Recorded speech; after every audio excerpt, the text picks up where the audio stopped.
সুবহানাহু ওয়া তাআলা মূর্তিকে কোরআনে চিত্রায়িত করেছেন আসনাম, এরপরে হচ্ছে আনসাব, আর হচ্ছে আওসান, এই তিনটা শব্দে। আবার আল্লাহ রাব্বুল আলামিন তামাসিল এটাকে কোরআনে বলেছেন ভাস্কর্য, এটার পূজা করা হবে না, শুধু ভাস্কর্য।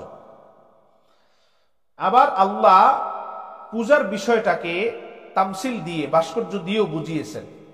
রাসূলুল্লাহ সাল্লাল্লাহু আলাইহি সাল্লাম হাদিসে কখনো কখনো একটা হাদিসেই কখনো বলেছেন লা ইয়াদখুলুল মালাইকা, ফেরেশতারা প্রবেশ করবে না বাইতান, ওই ঘরে যেই ঘরে থাকবে কোনো প্রাণীর ছবি, সূরা ওয়ালা কালব। সূরা বলছেন যেখানে, সেখানে আবার বলেছেন তামাসিল, কোনো ভাস্কর্য থাকলেও ঢুকবে না, কোনো ছবি থাকলেও ঢুকবে না। মুসলিম 2112 নম্বর হাদিসে দুইটা একসাথে নিয়ে এসে বলেছেন লা তাদখুলুল মালাইকা বাইতান ফিহি তামাতিল আও তাসাবির, যেই ঘরে ভাস্কর্য, যেই ঘরে ছবি থাকবে, ভাস্কর্য ছবি, ভাস্কর্য ছবি দুইটাই, দুইটার কোনো একটা থাকবে, ওই ঘরে ফেরেশতারা ঢুকবে না। অতএব এরপরে যে হাদিসগুলো আমরা বললাম, চারটা হাদিস, সেই চারটা হাদিস আমাদেরকে আরো সহজেই বুঝতে সহযোগিতা করে। রাসূলুল্লাহ সাল্লাল্লাহু আলাইহি ওয়াসাল্লাম স্পষ্ট আদেশ দিলেন। আলী রাদিয়াল্লাহু তাআলা বলছেন, আল্লাহ রাসূল আমাকে আদেশ দিয়েছেন, আমি তোমাকে আদেশ দিচ্ছি।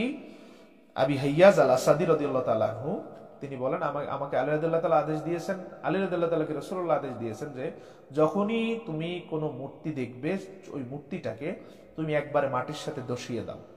যখনই তুমি ভাস্কর্য দেখবে তখন তার আকৃতি পরিবর্তন করে দাও। দুইটার হুকুম ভিন্ন, দুইটার কাজ কি করতে হবে দুইটা ভিন্ন, কিন্তু দুইটাই হারাম। মূর্তি দেখলে মূলোৎপাটন করে দিতে হবে একবারে গোড়া থেকে। আর যদি আমরা সেখানে মূর্তি না দেখে দেখি কোনো মুরাল আছে অথবা কোনো ভাস্কর্য আছে, তখন সেটাকে আকৃতি পরিবর্তন করে দিতে হবে যাতে আর বোঝা না যায়। জিবরিল আমিনও বলেছেন যে ফালিউসাউবির কাহাইয়াতিশ শাজারা, এটা আপনি দাঁড়িয়ে থাকা একটা গাছের মতো করে দেন, মাথাটা ফেলে দেন, মাথা ফেলে দিলে একটা দাঁড়িয়ে থাকা গাছের মতো হয়ে যাবে। জিবরিল আমিন আল্লাহর পক্ষ থেকে এটা বলেছিলেন। তো ভাস্কর্য দেখলেই সেটাকে আকৃতি পরিবর্তন করে দেওয়া রাসূলুল্লাহ সাল্লাল্লাহু আলাইহি ওয়াসাল্লামের আদেশ। এবং রাসূলুল্লাহ সাল্লাল্লাহু আলাইহি ওয়াসাল্লাম বলেছেন যে মান আদা লিসানাতি শাইইন মিন হাযা ফাকাদ কাফারা বিমা উনজিলা আলা মুহাম্মদ সাল্লাল্লাহু আলাইহি ওয়াসাল্লাম। এখন তো ভেঙে দেওয়া হচ্ছে মদিনার সকল ভাস্কর্য, মদিনার সকল মূর্তি, মদিনার সকল কবরগুলারে সুন্নাহসম্মত মাটির সাথে যতটুকু লাগানো ততটুকু লাগিয়ে দেওয়া হচ্ছে। এরপরে কেউ যদি ভাস্কর্য বানায়, এরপরে কেউ যদি মূর্তি বানায়, তাহলে রাসূল বলেন সে ব্যক্তি আমি মুহাম্মদ মুস্তাফা সাল্লাল্লাহু আলাইহি সাল্লামের শরীয়তকেই অস্বীকার করলো, আমার হেদায়েতের রাস্তা থেকে সে বের হয়ে গেল। নাউযুবিল্লাহি মিন যালিক। কোন মুসলমান, কোন ঈমানদার যদি বানায়, কুফর সে তার কুফরি করবে, সেটা ভিন্ন বিষয়। কিন্তু কোন মুসলমান ঈমান আছে, ইসলাম আছে তার ভিতরে, এই পরিচয় দিয়ে, মুসলিম নাম পরিচয় দিয়ে যদি এই কাজগুলো করতে চায়, রাসূল সাল্লাল্লাহু আলাইহি ওয়াসাল্লাম বললেন সে আমার শরীয়ত থেকেই বের হয়ে গেল, আমার শরীয়তের হেদায়েতের আওতায় সে আর থাকলো না।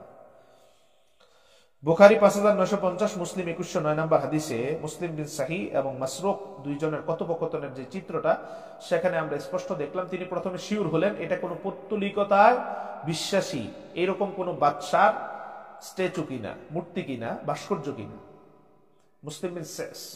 মুসলিম বিন সাহি বললেন যে না, এটা ওই রকম না, বরং নাসরানি, বরং আহলে কিতাব যারা পৌত্তলিকতা পূজায় বিশ্বাসী না, এইরকম লোকদের কর্তৃক তৈরি মারিয়াম আলাইহিস সালামকে স্মরণ করার জন্য একটা স্ট্যাচু।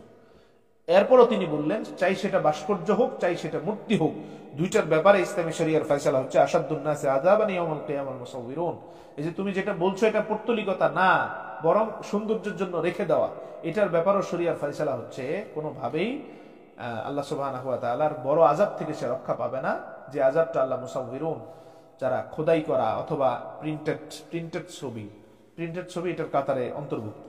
রাসূলুল্লাহ সাল্লাল্লাহু আলাইহি ওয়াসাল্লামের দরজার পাশে যখন একটা এরকম ভাস্কর্য দেখলেন, জিবরিল আমিন তখন বললেন যে তিনটা আদেশ, রাসূলুল্লাহ তিনটার কারণে তিনটা আদেশ দিলেন। ফামুর বিরা'সিত তিমসালিল্লাযী বিল বাব ফালিয়াক্তা, আমার দরজার পাশের যেই ভাস্কর্যটা দেখছো এটার মাথাটাকে ফেলে দাও। ভাস্কর্যের ব্যাপারে রাসূলুল্লাহর আদেশ হচ্ছে ভাস্কর্য দেখলে তার মাথা ফেলে দাও। আর মূর্তির ব্যাপারে রাসূলুল্লাহর আদেশ হচ্ছে মূর্তি দেখলে মাটির থেকে মূলোৎপাটন করে দাও, শিকড় থেকে তাকে শেষ করে দাও, যেটাকে পূজা করা হয় সেটার কোনো অস্তিত্ব যাতে না থাকে। কিন্তু সৌন্দর্যের জন্য আপনি সেটারে এই পর্যন্ত অস্তিত্ব রেখে মাথাটা ফেলে দিতে পারবেন। এটা আর মূর্তি ভেঙে ফেলার ব্যাপারে এক হুকুম নয়, মূর্তি মাটির থেকে ভেঙে দিতে হয়, আর ভাস্কর্যটাকে মাথার থেকে ভেঙে দিলেই শরিয়ার হক আদায় হয়ে যায়। এরপর রাসূল বললেন অমর বিসসিত ফালিয়াক্তা, যেই পর্দাটার মাঝে ছবি অঙ্কন করা আছে, সেই পর্দাটাকে মাঝখান দিয়ে কেটে দাও। অতএব স্পষ্ট হয়ে গেল এটা ভাস্কর্য, এটার ইবাদত হয়, এটার ইবাদত হয় না, এটা বলে আলাদা করার সুযোগ থাকলো না।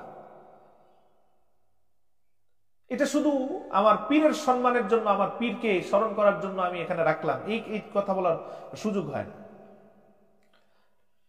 যারা এই কাজটা করছেন এটা খুব বাজে কাজ করছেন, আল্লাহ যাতে এই কাজ থেকে তাদের ফিরে আসার তৌফিক দেন।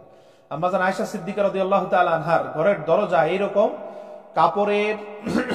কাপড়ে অঙ্কিত, কোন বর্ণনা আছে সেটা কোনো পাখির অথবা অন্য কোনো প্রাণীর, সৌন্দর্যের জন্য। এটা সৌন্দর্যের জন্য আম্মা জান আয়েশা সিদ্দিকা রাদিয়াল্লাহু তাআলা করেছিলেন। রাসূলুল্লাহ সাল্লাল্লাহু আলাইহি ওয়াসাল্লাম জিহাদের ময়দান থেকে এসে সর্বপ্রথম এটারে শেষ করলেন, এরপরে ঘরে ঢুকলেন এবং বললেন যে যারা এই কাজটা করবে ইউআযাবুনা ইয়াওমাল কিয়ামা, কিয়ামতে তারা কঠিন আযাবের মুখোমুখি হবে।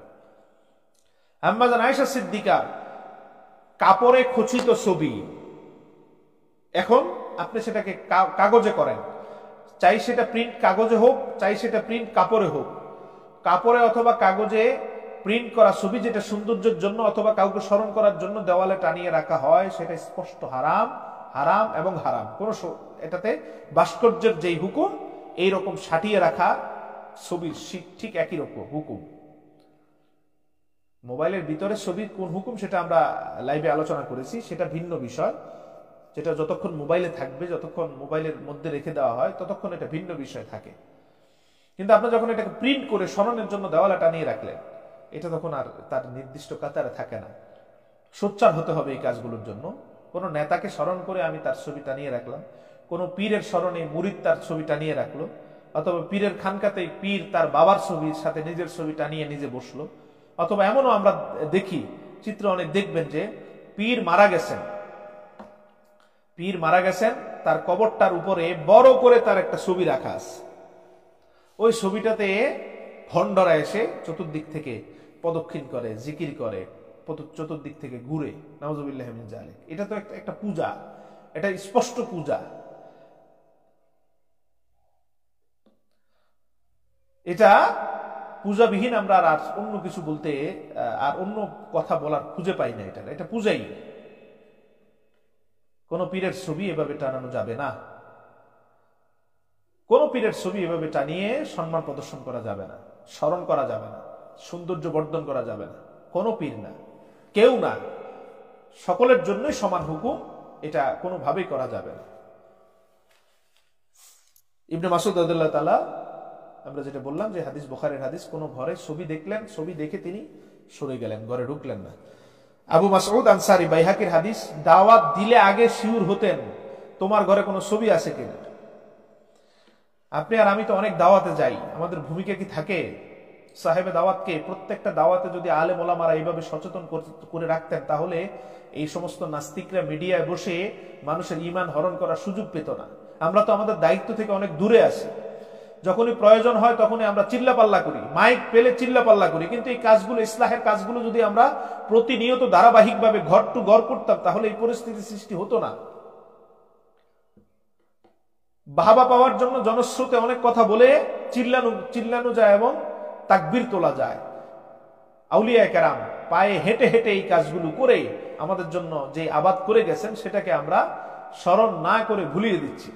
যখনই কোনো দাওয়াতে যাই, তখনই আমরা আবু মাসউদ আনসারী রাদিয়াল্লাহু তাআলা সুন্নতটা পালন করতে পারি। তিনি দাওয়াত আসলে জিজ্ঞেস করতেন, তোমার ঘরে কোনো ছবি আছে কিনা? নাই। তোমার ঘরে কোনো ভাস্কর্য আছে কিনা? জবাব যদি আসতো নাই। তোমার ঘরে কোনো এরকম কোনো মূর্তি আছে কিনা? জবাব যদি আসতো নাই, তখন তিনি দাওয়াত কবুল করতেন। এবং যাওয়ার পরেও আমরা সময়ের কারণে আসলে এরকম অনেক সাহাবী যাওয়ার পরে কোনো ছবি দেখে সেখান থেকে ফিরে এসেছেন। আবু হুরায়রা রাদিয়াল্লাহু তাআলা একটা ঘোড়ার চিত্র একটা মহিলার কাছে দেখে তিনি খুব শক্তভাবে ভর্ৎসনা করে তাকে সেই তওবা করে ফিরে আসার কথা বলেছেন। কেন বলেছেন? কারণ হচ্ছে প্রিন্টেড ছবি যেটা টানিয়ে রাখা হয়, প্রিন্টেড কাপড়ের মাঝে প্রিন্ট করা ছবি, সেটা ইসলামী শরিয়া সমর্থন করে না।